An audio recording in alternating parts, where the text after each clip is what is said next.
같은 내용인데요. 먼저 우리 아등 박사님을 위해서 귀락 학생들을 위해서 제가 먼저 말씀을 전하겠습니다. 예수님이 몇 살까지 사셨는지 혹시 알아요? 예찬이 지금 몇 살이에요?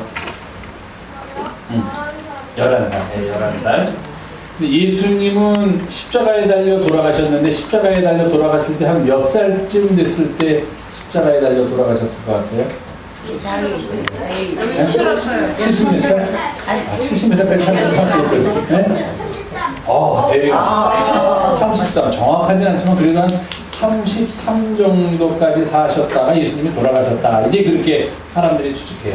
오늘은 무슨 날이냐면 예수님께서 십자가에 언제 돌아가셨냐면은 이제부터 시작돼서 월, 화, 수, 목, 금요일날 십자가에 달려 돌아가셨다고 우리가 그렇게 추측을 해요. 매년 1월 1일이 되면 설날이 돌아오고 매년 음력으로 8월 15일이 되면은 추석이 돌아오듯이 매년 우리들한테도 예수님이 돌아오신 날을 기억하기 위해서 그날이 돌아와요. 그날이 이제 오는 금요일이고 오늘은 이제 예수님께서 그 제자들과 함께 마지막으로 예루살렘이라는 큰 도시, 지금으로 말하면 서울이에요.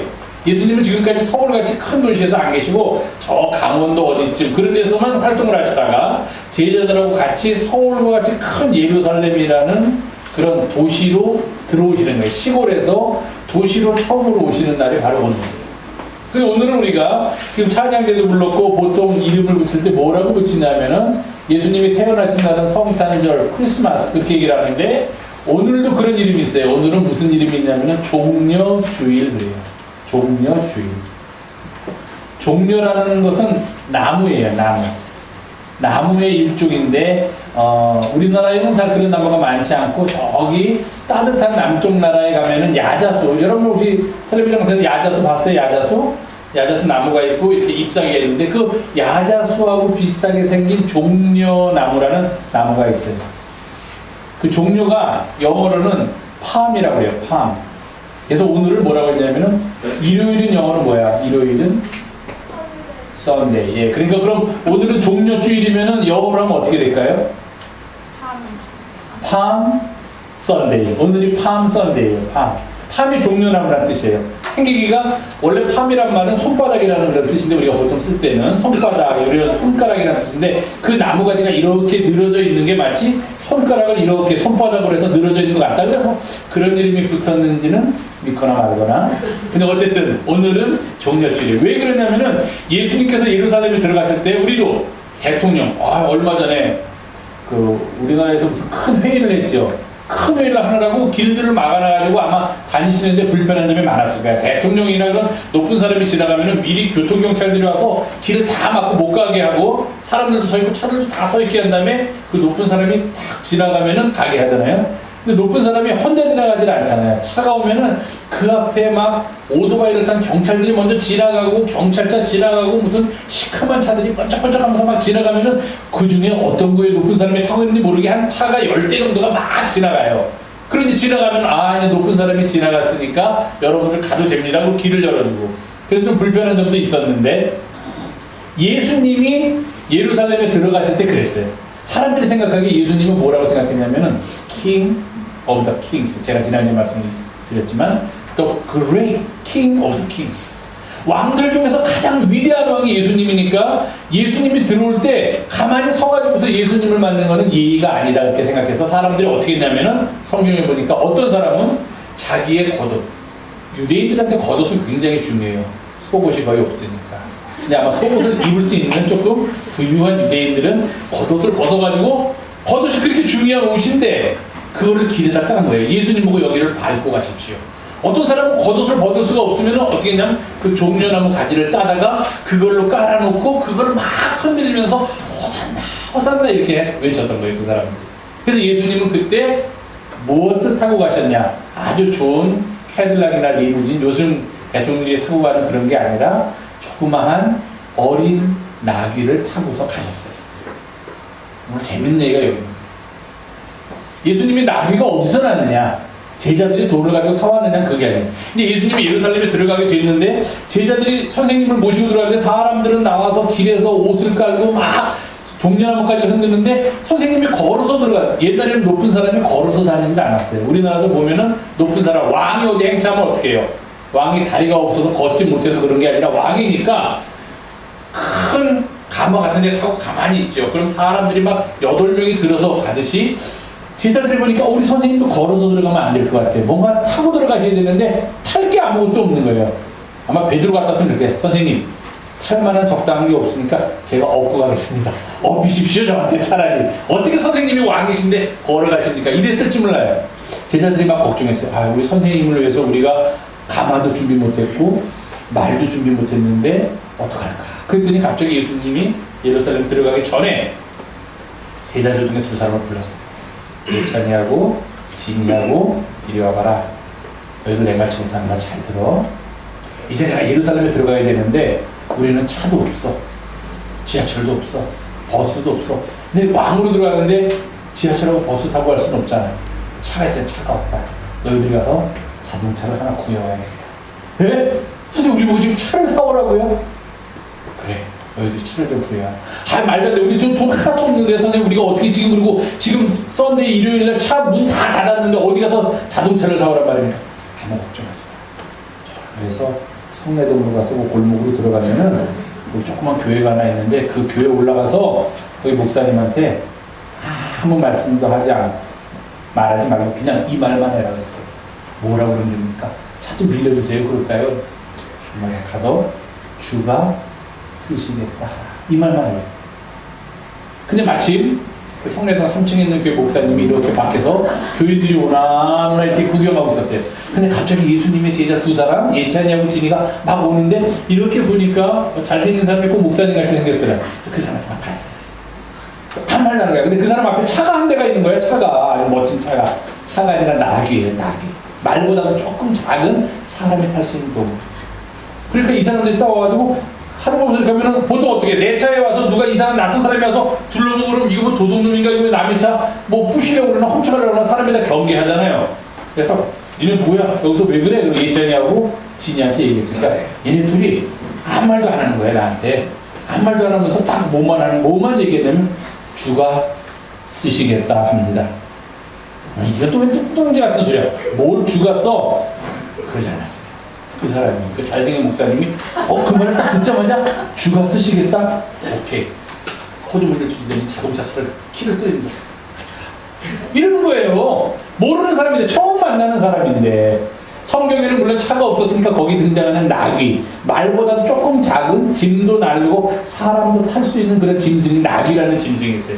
그 나귀가 이렇게 묶여 있는데 그 나귀 주인이 이렇게 나와서 이렇게 이제 구경하고 있는데 갑자기 제자 둘이 오더니 뭐라고 그러냐면 나귀를 막 둘러보는 거야. 이 사람들을 뭐야 왜 남의 나귀 왜 탐을 내? 저리 가시오. 우리 나귀가 놀라가지고 당신들 뒷발로 타면 어떡하려고 그래? 막 이랬더니 이렇게 위아래를 훑어보더니 이 제자 2사람이 아무 말도 하지 않고 다 이래. 주님께서 좀 쓰시겠다는데요. 누구라고 얘기도 안 하고 돈도 안 주고 뭐 미리 연락 받으셨지요? 우리 선생님한테 이거 좀 가져가겠습니다. 괜찮겠습니다. 아무 말도 주님이 쓰시겠다는데요. 그랬더니 이 주인도 또 이상하게 나귀 주인도 가져가시오. 자기 낙인데 아주 중요한 재산인데 가져가시오 그러는 거야. 진짜 가져가도 되는 거야? 이거 뭐 경찰에 신고하는 거 아니야? 빨리 가져가시오. 선생님 주님이 쓰시겠다면서요? 가져가세요. 제자들이 가져와서 예수님 앞에 그 나귀 어린 나귀를 가져와서 예수님이 타고서 들어가셨어요. 자, 이 얘기가 뭐냐? 우리는 언제 주님께서 우리들 예성이를, 예찬이를, 진이를, 대위를 언제 주님께서 우리를 불러 쓰실지 몰라. 어느 날은 준영이를 부를 수도 있고 어느 날은 찬영이한테 와가지고서 찬영아 내가 너하고 같이 일을 좀 하고 싶으니까 네가 좀 나를 도와줘야 되겠다. 이 말씀을 하실지 모르는 거예요. 그러니까 우리는 항상 주님이 언제 우리를 어떤 명목으로 쓰실지 모르니까 항상 준비를 하고 있어야 돼. 기도도 열심히 하고 있어야 되고 성경 말씀도 열심히 보고 있어야 되고 물론 학교에서도 공부도 잘하고 있어야 돼. 예찬이는 이 다음에 커서 뭐가 되고 싶어요? 의사가 되고 싶어. 예찬이는 의사가 되고 싶어. 예수님께서 이렇게 생각해보니까 하도 병든 사람이 많아. 그럼 야 누가 좀 가서 저 병든 사람을 치료해줬으면 좋겠는데 그래도 이렇게 보니까 예찬이가 잘할 것 같아. 그래서 예찬이한테 와서 예찬아, 너 나를 위해서도 나를 도와줘야겠다. 예, 제가 뭘 할까요? 너 저기 병든 사람이 많아서 아픈 사람인데 네가 가서 좀 치료해줘라. 그때 만약에 예찬이가 그 의사가 되려는 마음, 내가 이렇게 해서 주님을 돕겠다는 마음으로 열심히 공부를 하고 의사 공부를 했으면 가서 도울 수가 있는데, 그렇지 않고 딴 일을 하면 또는 의사 공부를 열심히 안 했으면 도울 수가 없는 거예요. 그러니까 우리들은 항상 예수님께서 언제 우리들을 쓰려고 할지 몰라. 무슨 일을 위해서 우리들을 필요로 하실지 모른다는 거예요. 그때를 위해서 항상 우리는 준비하고 있어요. 내가 뭘 하든지, 내가 학교에서 공부를 하든지 교회에서 하나님의 말씀을 배우든지 항상 예수님께서 나를 필요로 하실 때 나는 그 일을 할 수 있도록 언제나 준비하고 그렇게 하루하루 살아가면서 학교에서도 교회에서도 늘 지혜로운 우리 영성의 아동부 어린이, 교육교 어린이들이 되기를 바랍니다. 네. 자, 이제 아이들 들어가서 같이 액티비티 하시고.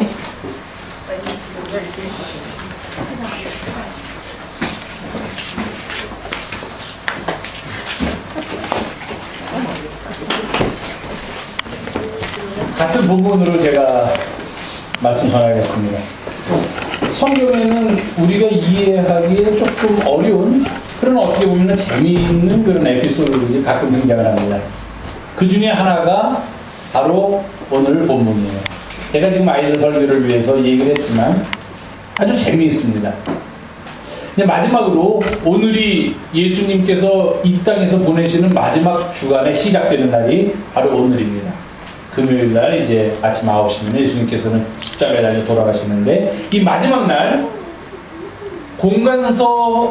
공관서를 쓴 기자들의 표현에 따르면 예수님께서 생전에 처음으로 예루살렘에 들어가시는 것처럼 그렇게 묘사되어 있습니다.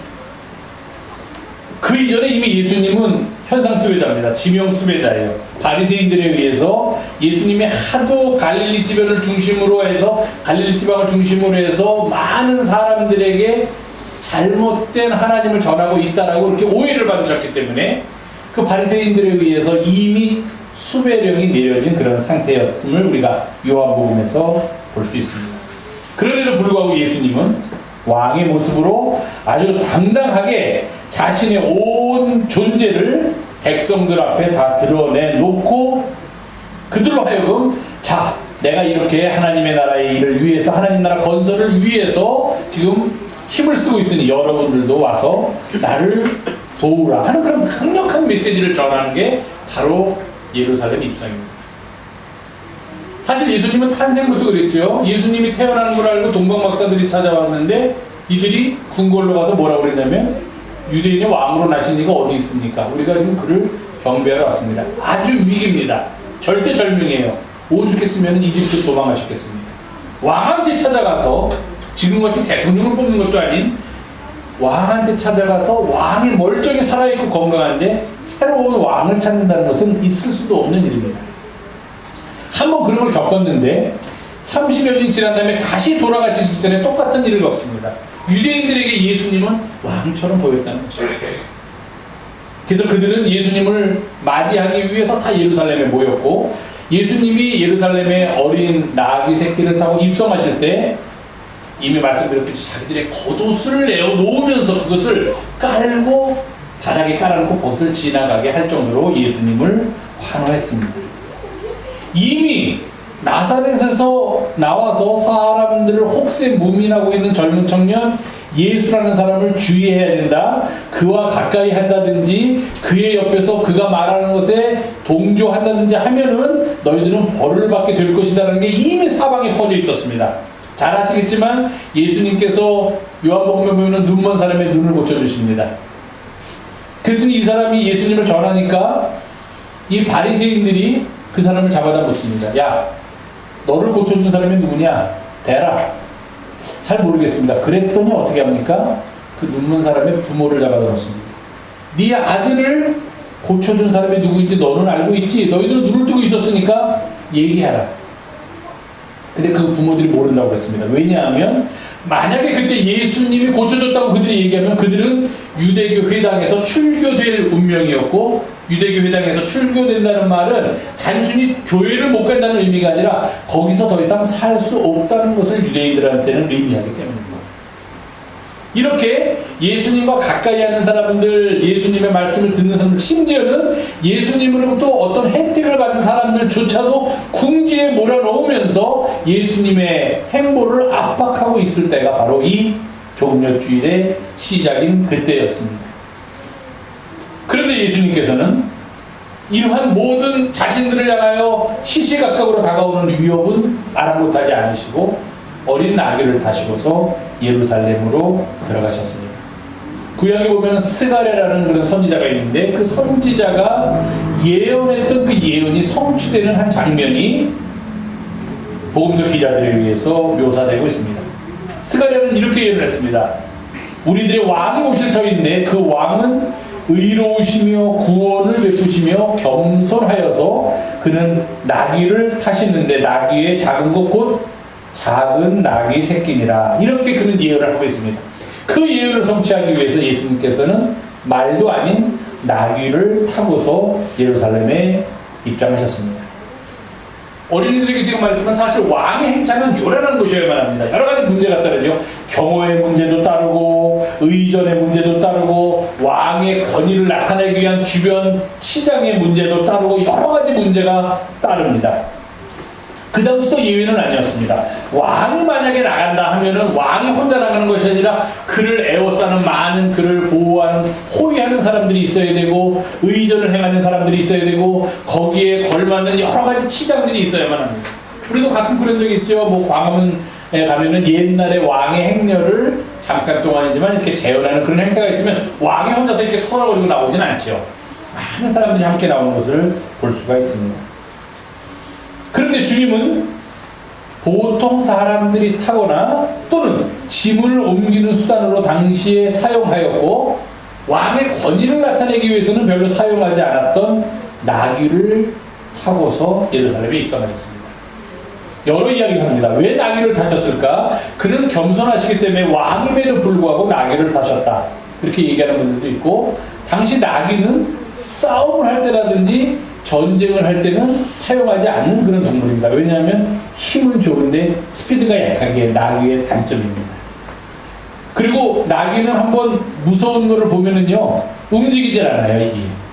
그래서 나귀가 보통 고집이 세다 그렇게 사람들이 알고 있는데 고집이 센 게 아니라 오히려 복종은 잘한다고 합니다. 그런데 무섭거나 자기한테 위협되는 상황이다 그러면은 도망도 안 가고 앞으로도 안 나가고 꼼짝하고 있대요. 그러니까 그런 나귀 타고 전쟁에 나갔다는 큰일 나는 거죠. 말처럼 잘 달리고 아무 때나 달리고 했는데 나귀를 타고 처음에는 신나게 갔는데 적들이 쳐다오는 거 보고서 나귀가 위협을 느껴서 움직이지 않고 가만히 있으면 큰일 납니다. 그러니까 나귀는 그런 싸움할 때는 사용하지 않고 평화로울 때만 사용하는 동물의 나귀였습니다.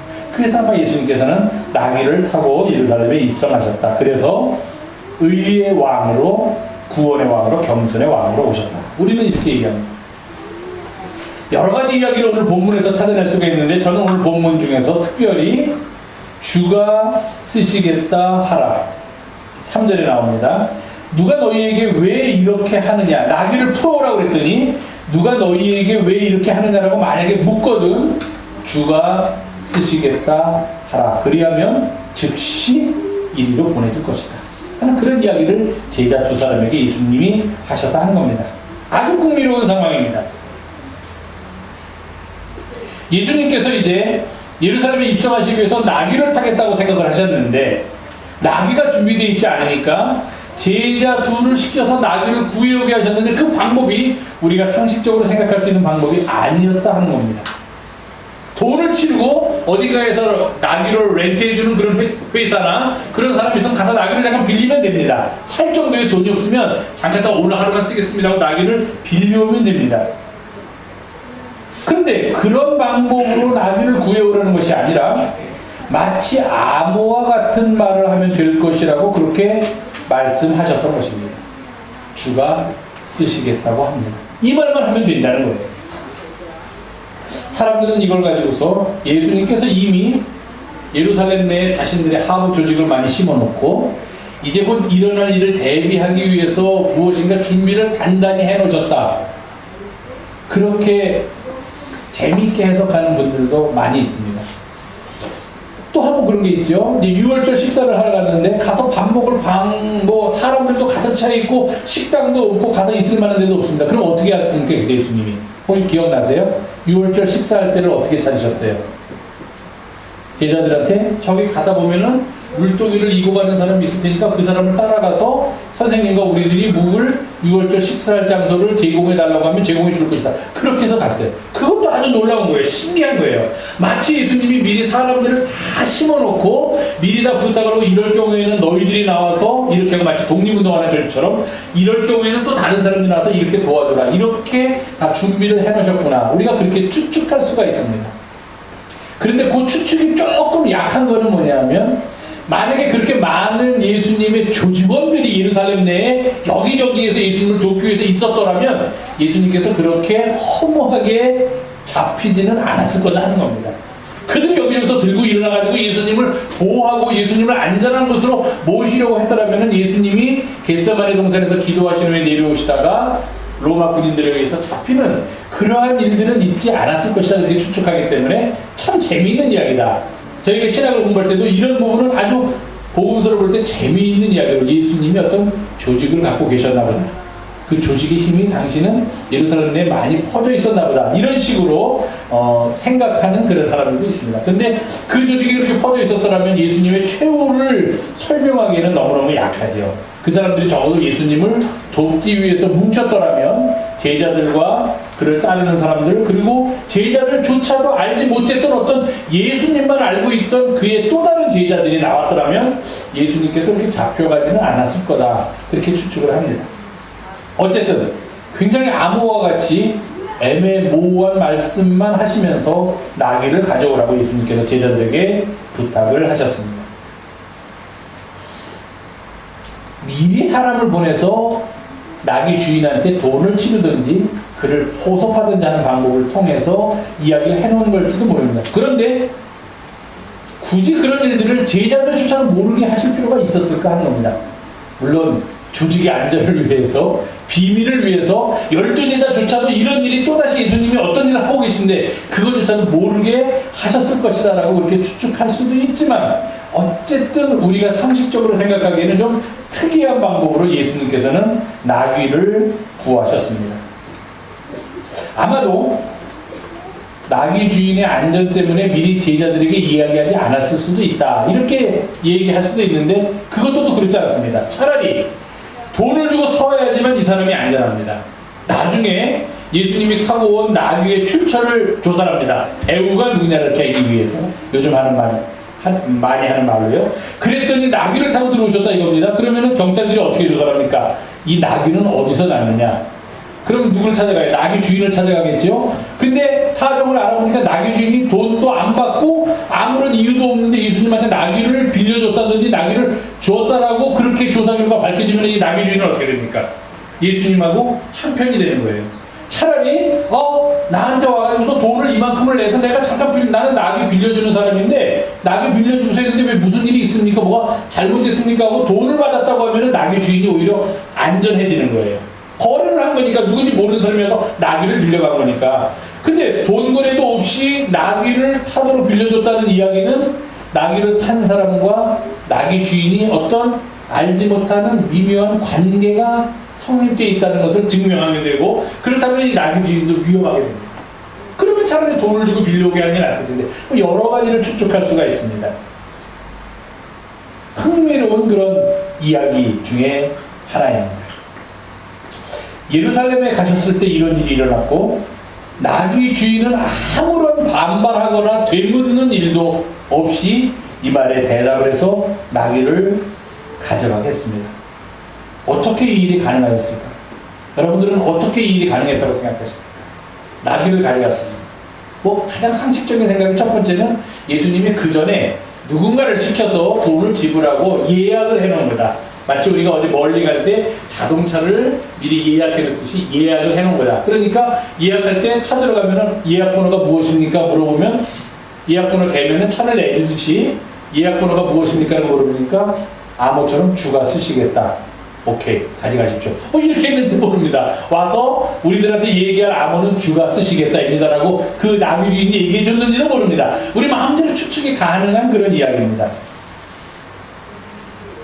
오늘 우리가 어떻게 일이 일어났는가는 좀 밀어놓고 본문의 말씀 중에서 3절 예수님께서 하신 말씀, 제자들 보고 나귀를 가져오라 했더니 제자들이 황당한 표정을 지으면서 선생님을 두 눈이 멀뚱멀뚱 쳐다봅니다. 어떻게 가져오란 말입니까? 돈도 없는데 나귀는 어디 가서 갑니까? 그랬더니 어디 가면은 나귀가 있을 거다. 그것도 알려주시고 거기다가 주가 쓰시겠다 하라. 그러면 그 나귀를 내어줄 것이다. 성경에 보니까 그렇게 얘기를 했더니 처음에는 좀 꺼려했던 주인이 즉시로 나귀를 내어줬습니다. 제자 둘이 가서 주가 쓰시겠다 이렇게 얘기를 했고, 도대체 주가 쓰시겠다라는 말 속에 무슨 힘이 있길래, 그 말 속에 우리가 모르는 무엇이 숨어져 있길래 그 나귀 주인은 서슴지 않고 자신이 아끼는 나귀를 내어주었으며 어떻게 또 그 제자들은 그 나귀를 가져올 수 있었겠습니까? 아마도 그 나귀가 그 주인의 재산 중에서 큰 부분을 차지하고 있었을 수도 있습니다. 왜냐하면 짐을 나르다니 할 때 우리의 자동차와 비슷한 거니까요. 지금으로 말하면 자동차 누가 빌려달라는데 선뜻 아무 이유 없이 내주는 사람 없지 않습니까? 아니면 당장 이곳에서 이곳으로 물건을 이동하는데 생리수단으로서 나귀를 사용하는 사람이었을지도 모릅니다. 나귀를 운송수단으로 여기면서요. 그런데 그는 서슴지 않고 주가 쓰시겠다라는 말 한마디에 자신의 나귀를 내어주었습니다. 우리가 가만히 주변 환경을 보면 마치 주인을 위해서 준비하고 있었던 것처럼, 마치 그 말을 듣기를 기다리고 있었던 것처럼, 누군가 와서 이 나귀를 주님을 모시기 위해서 데려가기를 간절히 바라고 있었던 사람처럼, 누군지 알지도 못하는 익명의 그 어떤 사람이, 그 나귀 주인이, 우리는 그가 누구인지 아무도 모릅니다. 그 나귀 주인이 그렇게 나귀를 주님을 위하여 준비하고 있었다. 여기까지는 우리가 함께 생각을 같이 할 수가 있습니다. 이러다 보니까 주님께서 내가 너를 쓰겠다, 하나님께서 많은 사람을 부르실 때 그 사람들이 어떻게 반응을 했는가 하는 그런 여러 가지 모습들을 우리가 떠올릴 수가 있습니다. 제가 하지요 하고 나서는 사람도 간혹 있었는데 거의 드뭅니다. 성경에 보면 거의 그런 사람 없어요. 우리가 알고 있는 위대한 사람들조차도 주님께서 부르셨을 때 머뭇거리면서 두 가지 반응을 보입니다. 머뭇거리면서, 하나는 내가 그 일을 할 만큼 자격이 안 됩니다. 이게 보통 예언자, 위대한 지도자라고 하는 사람이 처음에 보였던 반응입니다. 제가 지난번에도 말씀드릴 때 가장 그럴듯한 반응입니다. 그럴듯한 반응. 기억나세요? 그럴듯한 별명? 가난한 여인이 향유를 갖고서 예수님한테 깨뜨려 주었을 때 사람들이 뭐라고 했습니까? 저 여자가 미쳤구나. 자기들도 다 그 향유에 탐이 나면서, 돈에 탐이 나면서, 돈에 탐이 나는 것을 감추기 위해서 뭐라고 얘기합니까? 저것을 가난한 사람들한테 주었더라면. 그러나 실상은 가난한 사람들을 생각한 것이 아니라 그들의 마음에 탐욕이 있기 때문이었습니다. 가장 그럴듯하게 사람들은 변명을 하게 돼 있어요. 그러니까 주님의 부르심이 있을 때 제일 가장 그럴듯한 사람들은 가장 그럴듯하게 변명을 합니다. 대표적인 사람이 모세, 이사야, 예레미야 같은 사람이에요. 제일 일을 많이 했던 사람인데 주님이 딱 부르시면 제일 처음에 뭐라고 말합니까? 나는 자격이 없습니다. 나는 그 일을 할 수가 없습니다. 자격이 없어요. 그렇게 얘기합니다. 난 그 일을 위해서 아무런 준비도 하지 않았습니다. 모세는 뭐라고 그랬습니까? 나는 뭐라고 그랬어요? 입이 뻣뻣해. 말을 잘 못하는데 말을 어눌하게 한다는 거예요. 말이 됩니까? 안 되죠. 처음에는 그래서 아론 데리고 갔지만 나중에 이스라엘 그 많은 사람들을 이집트로부터 가나안까지 인도할 때 말 못하고 말 어눌하게 하는 사람은 지도자가 되기가 힘들어요. 백성들을 설득시키는 수단이 말밖에 없으니까 그 많은 사람을 내 몸으로 뭐 보여줍니까? 보여줄 게 없어요. 말로 그들을 설득시켜야 돼. 마음을 움직여야 되는데 하나님 앞에서 나 말 못하니까 그 일 못하겠습니다. 이사야는 뭐라고 그럽니까? 나는 말을 할 수 있는데 내가 부정한 사람들하고 같이 살다 보니까 나도 같이 부정해져서 감히 하나님의 일을 할 수 없습니다. 그래? 이사야는 아주 실수했어요. 다른 핑계를 내야 되는데. 그랬더니 하나님이 그 부정한 거 내가 깨끗하게 해주겠다 하면서 뜨거운 화로에 있는 젓가락을 집어간 유리가 됐습니다. 실수한 거예요. 얼마나 뜨거웠겠습니까, 이사야가. 다른 핑계를 내야지. 그랬더니 그 얘기가 어떻게 전해들었는지 안 전해들었는지 모르지만 예레미야는 그렇게 했다가는 안 되겠다. 큰일 나겠구나. 알았습니다. 예레미야는 뭐랍니까? 나는 어린아이입니다. 나이가 어른이 다 됐는데 나는 아직 어린아이와 같아서 말을 할 수가 없습니다. 말을 잘 못합니다. 하나님이 뭐라고 말씀하십니까? 내가 너의 어머니의 못에서부터 너를 만들어냈는데 너 지금 무슨 소리 하는 거야? 다 비슷비슷한 나는 그 일을 할 만한 자격이 없습니다라고 다 얘기하는 게 보통 사람들의 반응이에요. 자격이 없습니다. 또 한 가지 반응은 보통 이건 우리들의 반응입니다. 왜 감히 우리는 자격 없다고까지도 안 가고 다 뭐 하냐면 내 일이 지금 너무 바빠요. I'm too busy. 난 너무 바쁩니다. 내일 해야 되는데 하나님 조금만 나에게 시간을 주고 조금만 더 기다려주시고 레이러란 말이 있죠. 나중에 하겠습니다. 나중에. 예수님께서 말씀하신 대표적인 비유가 잔치를 베풀어 놓고 잔치에 오라고 그랬더니 잔치를 하루 종일 일주일 동안 벌일 수도 있지만 보통 잔치는 벌어지는 시간이 정해져 있는데 사람들이 다 뭐라고 얘기합니까? 다 그럴듯하고 합리적인 이유를 냅니다. 나는 뭐 해야 됩니까? 장가 가야 하고. 그 복음서가 있죠. 옛날 뭐 어떤 마을에 뭐 잔치를 베풀었는데 나는 장가 가야 하고 나는 소도 사야 하고 농가밭에 나가서 할 일은 많아 잔치에 갈 수가 없습니다. Sorry, I'm very sorry. I can't. 난 갈 수 없습니다. 왜? 나는 결혼식 가야 되는데. 결혼식은 가야지. 뭐 결혼식까지 포기하고 그러고.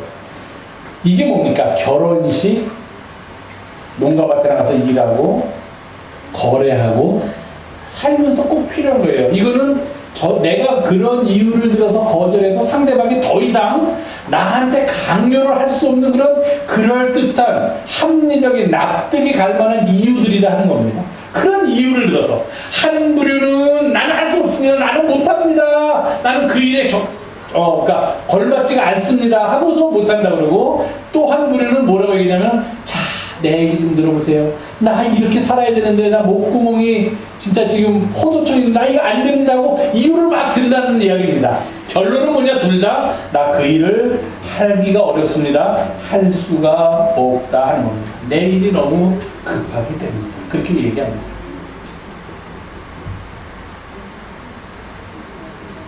그런데 만약에 낙이 주인이 그렇게 얘기를 했다면 이 낙이 가져가시면 난 당장 내일부터 일할 도구가 없어서 나는 먹고 살 수가 없습니다. 이 낙이가 내 재산 중에서 50% 이상을 차지하는 가장 귀한 재산, 가장 값나가는 재산인데 이것을 어떻게 주님께서 가져갔다고 하십니까? 그게 무슨 우리들을 위해서 이 땅에 오신 메시아의 모습입니까? 말도 안 됩니다라고 만약에 낙의 주인이 그렇게 얘기를 했다면 제가 오늘 이렇게 열변을 토하면서 그 낙의 주인이 잘난 사람이라고 이야기할 일도 없었을 것이고 그 나귀도 예수님을 태우는 그런 영광스러운 순간에 참여하지 못했을 거다 하는 겁니다. 주인을 잘 만나야 될 거예요. 나귀도. 그래야지만 좋은 일 하면서 할 수 있다는 겁니다. 어느 때 어떤 상황에서 주님께서 우리에게 사람을 보내든지 주님이 직접 나타나셔서 내가 좀 너를 쓰고 싶구나. 내가 좀 너와 함께 일을 하고 싶구나. 내가 좀 네 도움이 필요로 하구나. 이렇게 말씀하실지 모른다는 거예요. 언제 그렇게 될지. 우리가 알 수가 없다는 겁니다. 이 나귀 주인이 주님을 위해서 나귀를 준비하고 있다가 주님의 제자들이 왔을 때 그 즉시 아무런 반발의 말도 없이 나귀를 내어 주었듯이 우리도 그렇게 주님의 부르심을 늘 준비하는 삶을 살아야 됩니다. 그래서 예수님께서 늘 10처녀가 있었는데 그 중에 5은 등불에 그 기름을 준비하고 늘 얘기하지 않으셨습니까? 주님이 우리를 부르실 때 내게 필요로 하는 것들을 주님께 드릴 수 있도록 늘 우리는 준비된 그런 삶을 살아야만 한다는 것입니다. 주님의 부르심을 기다리면서 살아야 돼요. 근데 그 기다림의 시간이라는 것이 그저 가만히 앉아서 기다리는 것이 아니라 등불을 붙일 수 있는 기름을 준비하는 슬기로운 5처녀와 같이 내가 주님께 드릴 수 있는 것들을 위해서 준비하고 있어야만 됩니다. 주님께서 나한테 무엇을 원하시는지 내가 잘 모르겠다. 그러니까 준비할 수 없다는 것은 말이 안 되지. 쉽게 얘기하면은 운동선수에 비유한다면은 우리가 늘 기초 체력을 준비하고 있어야 돼요. 기초 체력을. 나를 농구 선수로 부르시든지 나를 축구 선수로 부르시든지 나를 다른 운동 선수로 부르시든지 어떤 운동을 하더라도 다 필요한 게 기본 체력이 아니겠습니까? 뜀박질도 잘해야 되고 팔 힘도 있어야 되고 다리 힘도 있어야 되고 심장 기능도 강해야 되고 오래 버텨야 되고 이런 것들이 있어야지 어떤 자리에 갖다 놓더라도 그 사람이 그 구실을 감당할 수 있는 것처럼 우리도 늘 구체적으로 내가 농구를 하게 될지 축구를 하게 될지 배구를 하게 될지는 모른다고 하더라도 그 어떤 일에 주님께서 우리를 부르시더라도 나는 그 일을 할 수 있도록 특별한 기술은 아니더라도 가장 기본적인 기초 체력을 닦으면서 주님을 기다리고 있어야 된다는 거예요. 기본을 갖추고 있어야 된다는 겁니다. 어떻게 그 일을 합니까? 기도하는 일입니다. 어떻게 그 일을 합니까? 말씀 듣고 말씀 배우는 일이에요. 어떻게 그런 기초 체력을 준비합니까? 주님께 봉사하고 주님께 내 가진 것을 아낌없이 내어놓는 봉헌을 통해서 우리는 그 일을 할 수 있습니다. 어떻게 주님을 위해서 나의 기본을 준비할 수 있습니까? 이웃에게 선한 일을 하고 선을 베푸는 일을 열심히 할 때 그것이 그 자체로서 끝나는 것이 아니라 이제 주님께서 더 큰 주의 일을 위하여 나를 부르실 때 내가 준비된 모습 중에 하나로 갖추어지게 된다는 것입니다. 바울은 이 얘기 똑같이 하죠. 집에 가면 그릇이 많다. 그런데 어떤 건 금그릇도 있고 은그릇도 있고 나무그릇도 있고 질그릇도 있는데 어떤 게 귀히 쓰겠느냐? 금그릇이라고 다 생각하는데 그렇지 않다는 겁니다. 자리마다 식탁을 차리는 음식 종류마다 쓰여지는 그릇이 달라지니까 만약에 금그릇이건 은그릇이건 놋그릇이건 질그릇이건 나무그릇이건 내가 어떤 그릇인지를 불평할 것이 아니라 내가 늘 깨끗이 나를 준비하고 있으면 주인의 쓰임에 귀히 쓰임을 받게 되고 거룩하게 변화될 수 있다. 이렇게 이야기를 하지 않습니까? 사도 바울도 그렇습니다. 언제라도 주님께서 우리를 쓰시기를 원하신다면 그때 가서 잠깐만 기다려주십시오. 내가 아직 안 됐습니다라고 그렇게 변명하기에는 그렇게 합리적인 이유를 달기에는 우리에게 주어진 인생이라는 시간이 그렇게 긴 시간도 아니고 우리가 주님을 위해서 일할 수 있는 시간도 그렇게 우리에게 많이 주어지지 않을 수 있다는 것을 잊지 말아야 한다는 것입니다. 언제라도 주께서 우리를 위하여 사람을 보내셔서 주가 쓰시겠다고 하는데 같이 가실 수 있겠습니까? 라고 그렇게 우리한테 요청한다면 과연 우리는 무엇이라고 대답할 수 있겠느냐 하는 겁니다. 늘 기도하십시오. 그래서 내 자신이 어떤 상황에서 무슨 일을 하더라도 내가 주를 위해서 살겠노라 하는 그런 마음의 다짐을 늘 하면서 사십시오. 늘 주님을 위해서 내어놓는 연습을 하세요. 그게 다가 아닙니다. 그거는 연습에 불과합니다. 주님께 드리는 연습, 그것도 연습을 통해서 가능하지 어느 순간에 내 부가 늘어나서 가능하게 되는 것은 결코 아닙니다. 꾸준히 연습해야 돼요. 제가 그래서 오늘부터 어린아이들도 봉헌하는 일에 동참시키는 이유가 그겁니다. 그것도 자기들이 지금 봉헌하지는 않더라도 어른들이 이렇게 하나님한테 예물 바치는 걸 보면서 들으면서 커야지 아이들이 할 수 있지 지금은 어리니까 됐다가 나중에 이가 돈 벌면 하겠지 안 합니다. 못 합니다. 연습 없이는 안 돼요. 신앙으로. 선을 베푸는 거, 남을 배려하는 거, 사랑으로 이 세상을 살아가는 거, 이 모든 것이 다 우리가 주님께서 부르실 때 그 쓰임에 합당하고 예라고 대답할 수 있는 우리의 준비다 하는 겁니다. 그리고 우리는 그 길이 주님에 의해서 쓰임을 받는 그 길이 가장 복된 길이라고 믿고 그렇게 믿음을 고백하는 사람들이다 하는 겁니다. 세상 사람들한테 이런 얘기해서 소용없어요. 뭐하라고 그런 준비를 합니까? 쓸데없이 차라리 나가서 돈이나 더 벌지. 너무너무 이 한국 사회가 그 돈 더 벌지에 너무 이렇게 돼 있어요. 뭐든지 다. 그래서 막, 그 사람 뭐 먹고 살아야 되니까 다 할 수 없지. 라는 게 시작이 돼가지고, 그래서 이제는 안 먹고, 그거 없어도 먹고 살 수 있는 사람들도 막 그런 나쁜 짓을 하는 것을 너무 많이 보게 돼요. 그래서 세상 사람들은 이런, 주님을 위해서 기도하고, 주님을 위해서 봉헌하고, 주님을 위해서 봉사하고, 그렇게 준비하십시오. 만약에 주님을 위해서 기도하고 주님을 위해서 봉사하고 주님을 위해 헌금하고 봉헌하고 사랑하고 하면은 주님께서 여러분들에게 복을 주셔서 여러분들의 삶이 이전보다 훨씬 더 나아질 것입니다라고 설교를 하면은 차라리 그거 들을 거예요. 근데 기도하고 이런 모든 걸 다 하는 것은 주님께서 더 큰 일을 위하여 우리를 부르실 때 우리가 기본을 갖추기 준비다라고 얘기하면 사람들이 귀를 막을 거예요. 그거 다 해도 별거 없고 더 큰 일 하기 위해서 기다려야 된다고? 그걸 누가 하겠냐? 그게 보통 우리네 일상 사는 사람들의 마음이다 하는 겁니다. 그러나 우리는 그런 사람들이 아니에요. 이런 모든 일을 하는 것은 어느 순간에 어느 장소에든지 주님께서 우리를 쓰시고자 할 때 내가 그 일에 예라고 대답할 수 있는 준비를 하는 겁니다. 주님과 함께 동역하는 준비를 하는 거다 하는 겁니다. 주님께서 마지막 일주일을 남겨놓고 살아가는 제자들조차 내가 지금 예루살렘에 왜 들어가는지 그 이유를 알지 못하고 서로 누가 높으냐 다투고 싸우는 모습을 보면서 그가 느끼셨던 게 뭐 있습니까?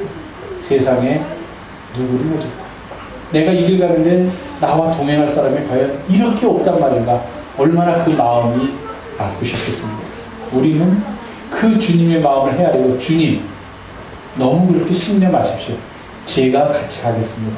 제가 준비하고 있다가 주께서 나귀 부르듯이 저를 부르시면 제가 그 일에 달려가서 즉시 가서 주님과 함께 그 길을 걷겠습니다. 이렇게 고백하기 위해서 우리는 모이는 거예요. 종려주일 이제 주님의 마지막 고난의 순간들을 기억하시면서 늘 주님이 쓰시겠다 그렇게 말씀하실 때 우리 모두가 귀히 쓰임 받는 그런 놀라운 은혜가 함께 하시기를 주의 이름으로 부탁을 드립니다. 기도하겠습니다.